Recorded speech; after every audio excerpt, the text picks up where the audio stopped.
नमस्कार, मैं महेश कुमार तांडेकर, कक्षा 10वीं के अंतर्गत हम इतिहास और राजनीतिक विज्ञान इस विषय का अध्ययन करेंगे। हमारा पहला पाठ है इतिहास लेखन की पश्चिमी परंपरा। इतिहास लेखन की पश्चिमी परंपरा। इतिहास लेखन यानी क्या? इतिहास लेखन का अध्ययन करना, इतिहास का लेखन करना, इतिहास को लिखना। और पश्चिमी यानी यूरोप की परंपरा, यूरोप देश की परंपरा है। प्रस्तावना। इस पाठ के अंतर्गत हम 6 पॉइंट देखेंगे। पहली है प्रस्तावना, दूसरी है इतिहास लेखन की परंपरा, तीसरी है आधुनिक इतिहास लेखन, चौथा है यूरोप में इतिहास लेखन और इतिहास का विकास, पांचवा है महत्वपूर्ण विचारक और छठा है महिलावादी इतिहास लेखन। तो सबसे पहले हम प्रस्तावना देखेंगे। प्रस्तावना के अंतर्गत इतिहास लेखन ने क्या? तो दोस्तों, भूतकाल में घटित घटनाओं का क्रम रूप से जो भूतकाल में जो घटना घटित हुई है उसका क्रम रूप से इतिहास का अनुसंधान करना, शोध कार्य करना, उसका लेखन कार्य करना तथा अध्ययन करना ही इतिहास लेखन कहलाता है। आपको परिभाषा समझ में आ गई होगी। आपको इतिहास लेखन यानी क्या है यह समझ में आ गया होगा। अगर यह समझ में आता है तो हम आगे बढ़ सकते हैं। इतिहास का लेखन करना, इतिहास को लिखना, भूतकाल में जो भी घटना घटित हुई है उसको लिखना, कलम से लिखना, वो कहलाता है इतिहास लेखन। ठीक है। अब इसके आगे हम क्या इसमें बता सकते हैं? प्रायोगिक पद्धति एवं प्रत्यक्ष निरीक्षण कर हम इतिहास लेखन कर सकते। जैसे हम अंग्रेजी भाषा में कह सकते हैं प्रैक्टिकल। हम प्रायोगिक पद्धति पर हम क्या कर सकते हैं? इतिहास लेखन कर सकते हैं। इसके साथ ही ऐतिहासिक दस्तावेज, जो इतिहास से संबंधित जो कागज पत्र है उसे हम कहेंगे ऐतिहासिक दस्तावेज, तथा भाषा और लिपि की सहायता से उस समय की जो भाषा थी, उस समय की जो लिपि थी, उसके आधार पर हम शोध कार्य करना और उस पर लेखन कार्य कर सकते हैं। इसके बाद इसमें एक बात बताना बहुत आवश्यक है। इतिहास के अनुसंधान कार्य में जब भी हम इतिहास में अनुसंधान करेंगे, छानबीन करेंगे, जांच पड़ताल करेंगे, उसमें पुरातत्व अभिलेखागार, जो एक अभिलेखागार रहता है, जो प्राचीन वस्तु का अवशेष करते हैं, उसका संवर्धन करते हैं, वहां पर सुरक्षित रखते हैं, वह है पुरातत्व अभिलेखागार। इसके साथ हस्तलेखों, हाथ से लिखी हुई वस्तुएं, पांडुलिपियों, मुद्रा विज्ञान एवं वंशावली से हम इतिहास लेखन का कार्य कर सकते हैं। विविध विषय है, उसके माध्यम से हम लेखन कार्य कर सकते हैं। यह हो गया हमारी प्रस्तावना। बहुत ही सरल विषय है। इतिहास को भूतकाल में जो घटना घटित हुई उसको क्रमबद्ध तरीके से लिखना, वो इतिहास कहलाता है। यह हो गया प्रस्तावना। दूसरा हमारा जो पॉइंट है वो है इतिहास लेखन की पश्चिमी परंपरा। इतिहास लेखन की परंपरा कैसे शुरू हुई है? एक पीढ़ी से दूसरी, दूसरी पीढ़ी से तीसरी, एक समय से दूसरा, दूसरा से तीसरा, ऐसे अनेक वर्षों से इतिहास का हम लेखन कार्य करते हैं, तो उसे परंपराएं कह सकते हैं। तो इसमें हम बता सकते हैं इतिहास लेखन की परंपरा 4500 वर्षों पहले, प्राचीन समय में 4050 वर्ष पहले एक शिलालेख पर, एक पत्थर के लेख पर फ्रांस में कुछ आधार मिले, कुछ प्रमाण मिले। उन प्रमाणों के आधार पर हमने अध्ययन किया कि उपलब्ध प्रमाणों के आधार पर हम घटित घटनाओं का अध्ययन कर उसमें लेखन कार्य किया। किताबों में इस इतिहास लेखन की जो परंपरा है, इस पर एक लेख है, इस पर चित्र है, हम उस चित्र को देखकर हम अधिक जानकारी प्राप्त कर सकते हैं। और जो भी व्यक्ति लेखन कार्य करता है, कुछ प्रमाणों के आधार पर शोध कार्य करता है, वो व्यक्ति कहलाता है इतिहासकार।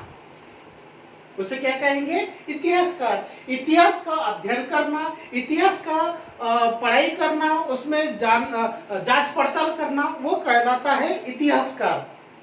प्राचीन काल से हम वैचारिक दृष्टिकोण को अपनाकर इतिहास लेखन की परंपरा शुरू की है। प्राचीन काल से हमने अपने विचार किया है, उस पर लिखा है और परंपरा शुरू की है। और भी इसमें कुछ उदाहरण दे सकते हैं, जैसे भूतकाल में बड़े बुजुर्ग लोगों द्वारा सुनी बातें, हमारे जो दादा है, परदादा है, उनके द्वारा हमने कुछ बातें सुनी है। गुफाओं में बनाए हुए चित्र, गुफाओं में बहुत सारे चित्र बनाते हैं। गीत, शौर्य गीतों के गायन रूप में, उस समय लोकगीत है, बहुत सारे गीत है, उनके माध्यम से हम क्या कर सकते हैं? इतिहास लेखन कर सकते हैं। जैसी अनेक परंपराएं हैं विश्व में, उनके द्वारा हमने क्या किया है? इतिहास लेखन का कार्य प्रारंभ किया है। वो कहलाता है इतिहास लेखन की परंपराएं। तो हम दूसरा पॉइंट जो है इतिहास लेखन की परंपराएं, ये हो गया है, इसमें कोई दिक्कत नहीं होगी। इसके पश्चात हम तीसरा पॉइंट है, वो है आधुनिक इतिहास लेखन। परंपरा के पश्चात हम आधुनिक काल में इतिहास लेखन कैसे शुरू किया, यह भी जानना बहुत महत्वपूर्ण है। तो एक प्रमुख व्यक्ति है, ग्रीक व्यक्ति, उसका नाम है हीरोडोटस। उनको यूनानी इतिहासकार कहेंगे, ग्रीक इतिहासकार कहेंगे। सर्वप्रथम इसी व्यक्ति ने, हीरोडोटस व्यक्ति ने इतिहास लेखन की परंपरा शुरू की है, लेखन कार्य शुरू किया, ऐसा हमको किताबों में प्राप्त होता है। और वो समय है ईसा पूर्व 5वीं सदी में। कितना? 5वीं सदी में, प्रभु यीशु के जन्म के पश्चात। सबको मालूम है प्रभु यीशु का जन्म इस 1 में हुआ, उसके बाद में ईस्वी सन की शुरुआत हुई है। तो हीरोडोटस ने सर्वप्रथम इतिहास का अध्ययन किया, ऐसा किताबों में उल्लेख है। इसलिए उनको, हीरोडोटस को प्रथम इतिहासकार के नाम से जाना जाता है। अब इसमें और हम कुछ बता सकते हैं। हम आधुनिक इतिहास लेखन में वैज्ञानिक पद्धति, वैज्ञानिक यानी विज्ञान पद्धति, दैवी घटनाओं की कथा कहानियों, इतिहास की तर्कपूर्ण पद्धति तथा भूतकाल में मानव समाज द्वारा, भूतकाल में मानव समाज द्वारा जो कार्य व्यापार के आधार पर हम लेखन कार्य कर सकते हैं। आधुनिक इतिहास लेखन में हमने जो बड़े बुजुर्ग है, जो समाज में जो कार्यकलाप है, व्यापार है, कर्म है उसके द्वारा हमने क्या किया है, आधुनिक इतिहास लेखन का कार्य कर सकते हैं। यह हो गया हमारा तीसरा पॉइंट। अब हम देखेंगे चौथा पॉइंट, यूरोप में इतिहास लेखन। यूरोप यानी पश्चिमी देश को यूरोप भी कहते हैं। अब यूरोप में वैज्ञानिक दृष्टिकोण का विकास और इतिहास लेखन कैसे हुआ, अब हम चौथे पॉइंट में देखेंगे। 18वीं सदी में देखिए, 18वीं सदी में यूरोप में 18वीं सदी में इतिहास लेखन का कार्य शुरू हुआ, इतिहास का अध्ययन शुरू हुआ, ऐसा हम कह सकते हैं। उस समय यूरोप में दर्शन और विज्ञान के क्षेत्रों में उल्लेखनीय प्रगति हुई, महत्वपूर्ण प्रगति हुई है। सन 1737 में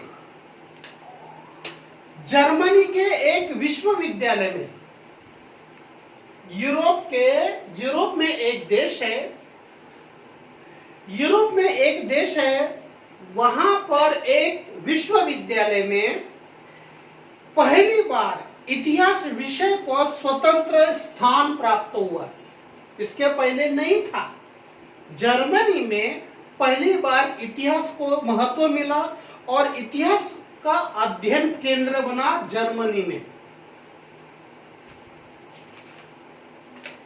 वहां से इतिहास को महत्व मिलना शुरू हुआ, इतिहास का अध्ययन केंद्र बना, इतिहास विषय अस्तित्व में आया। बाद में विद्यार्थी इतिहास को पढ़ने लगे, जानने लगे, समझने लगे और तब से इतिहास लेखन की परंपरा शुरू हुई, ऐसा माना जाता है। अब महत्वपूर्ण पांचवा पॉइंट है, वो है महत्वपूर्ण विचारक। बहुत सारे विचारक हुए, बहुत सारे विद्वान हो गए, उन्होंने क्या किया, अपने विचार अपनी राय उन्होंने रखी इस विषय पर। तो सर्वप्रथम पहले जो विद्वान है उन्होंने योगदान दिया है इतिहास लेखन पर, वो है रेने देकार्त। ये जितने भी महापुरुषों को, विद्वानों के मैं नाम लूंगा, ये सब अपने किताबों में हैं। मैं किताबों के माध्यम से ये जानकारी दे रहा हूं। आप क्या कर सकते हैं, स्वयं अध्ययन के माध्यम से घर पर किताबें पढ़ सकते हैं। तो सर्वप्रथम पहले विद्वान है रेने देकार्त। इन्होंने क्या किया, इतिहास का लेखन किया। किसके आधार पर, ऐतिहासिक साधनों के आधार पर। उस समय जो वस्तु उपलब्ध थी उसके आधार पर उन्होंने इतिहास का अध्ययन किया। दूसरे जो विद्वान है वो है वाल्टेयर दूसरे विद्वान है। इन्होंने क्या किया, तत्कालीन समाज के आधार पर लेखन कार्य किया। उस समय का जो समाज था, उस समय का भौगोलिक परिस्थिति थी, लोगों का रहन सहन, व्यापार, इसके आधार पर इन्होंने क्या किया, इतिहास का अध्ययन किया, लेखन कार्य किया। तीसरे जो हमारे विद्वान है वो है फ्रेडरिक हेगेल। ये तीसरा विद्वान है। इन्होंने क्या किया है, ऐतिहासिक यथार्थ के आधार पर, उस समय जो ऐतिहासिक वस्तु प्राप्त हुई, पत्थर हो, कोई लोहा हो, कोई प्रमाण हो, कोई महल हो, इसके आधार पर इन्होंने लेखन कार्य किया। उनका नाम है फ्रेडरिक हेगेल। इसके बाद में चौथे जो विद्वान है वो है लियोपोल्ड रांके। इन्होंने क्या किया, मूल दस्तावेजों के आधार पर, उस समय जो कागज पत्र उपलब्ध थे, इसके आधार पर उन्होंने लेखन कार्य किया। पांचवे जो व्यक्ति है वो है कार्ल मार्क्स। इन्होंने क्या किया, ये जर्मनी के व्यक्ति थे लेकिन रूस में रहते थे और वैचारिक प्रणाली द्वारा इन्होंने इतिहास का लेखन कार्य किया, इतिहास की जानकारी प्राप्त की और शोध कार्य किया। इनका महत्वपूर्ण ग्रंथ है दास कैपिटल। यह महत्वपूर्ण और विश्व विख्यात ग्रंथ है। इन्होंने अपनी राय, अपने विचार दास कैपिटल नामक ग्रंथ में इतिहास के बारे में जानकारी रखी कि लेखन कार्य कैसे करना है, इतिहास का अस्तित्व कैसे आया है। और छठा जो व्यक्ति है वो है एनल्स प्रणाली। यह व्यक्ति न रहकर यह एक प्रकार की विचारधारा है। इस विचारधारा को ज्यादा श्रेय, ज्यादा कार्य किया गया है फ्रांसीसी इतिहासकारों ने। फ्रांस के अनेक इतिहासकारों ने इस एनल्स प्रणाली के माध्यम से इतिहास का लेखन कार्य, शोध कार्य किया है। और सातवां है जो विचारक है हमारे 5वें पॉइंट के अंतर्गत है, वो है माइकल फूको। माइकल फूको ने इतिहास के परिवर्तन पर जोर दिया है। बहुत सारे जो बदलाव हुए उन पर जोर दिया है और इतिहास का लेखन कार्य किया है। ये जितने भी विद्वानों ने कार्य किया है इतिहास लेखन में, वो है 19वीं शताब्दी में, 19वीं सदी में लेखन कार्य किया है। और हमारा अंतिम पॉइंट है, मुद्दा है, वो है महिलावादी इतिहास लेखन। उस समय महिलाओं के बारे में सोचने का जो दृष्टिकोण था, नजरिया थी, वो ठीक नहीं थी। उसके बारे में भी परिवर्तन हुआ और महत्वपूर्ण योगदान दिया। इतिहास में महिलाओं को महत्व दिया गया। वो है फ्रांसीसी विदुषी सीमा द बोवा। सर्वप्रथम इस महिला ने क्या किया, इतिहास लेखन में पुरुष प्रधान दृष्टिकोण पर पुनर्विचार करने पर बल दिया। पहले पुरुषों को ही महत्व मिलता था। पुरुष प्रधान जो दृष्टिकोण था, जो विचार थी, जो विचारधारा थी, उसमें बदलाव करने के लिए ज्यादा से ज्यादा योगदान दिया फ्रांसीसी विदुषी सीमा द बोवा ने। तो इस प्रकार ये हमारे 6 मुद्दों पर हमने चर्चा की है। अंत में मैं इतना कहूंगा, इस प्रकार इतिहास लेखन की व्याप्ति विस्तार से है, बहुत बड़ी है, विस्तृत है। आधुनिक काल में साहित्य, विभिन्न कलाएं, फिल्म निर्माण, दूरदर्शन जैसे अनेक विषय पर इतिहास लिखे जाने लगे। यह विषय बहुत महत्वपूर्ण है। अगर इस विषय में कोई आपको दिक्कत, समस्याएं निर्माण होती है तो आप मुझे कमेंट्स कर सकते हैं। मेरे वीडियो को आप लाइक्स कर सकते हैं, सब्सक्राइब कर सकते हैं। तो आप दोस्तों, आप घर पे रहिए, सुरक्षित रहिए। धन्यवाद।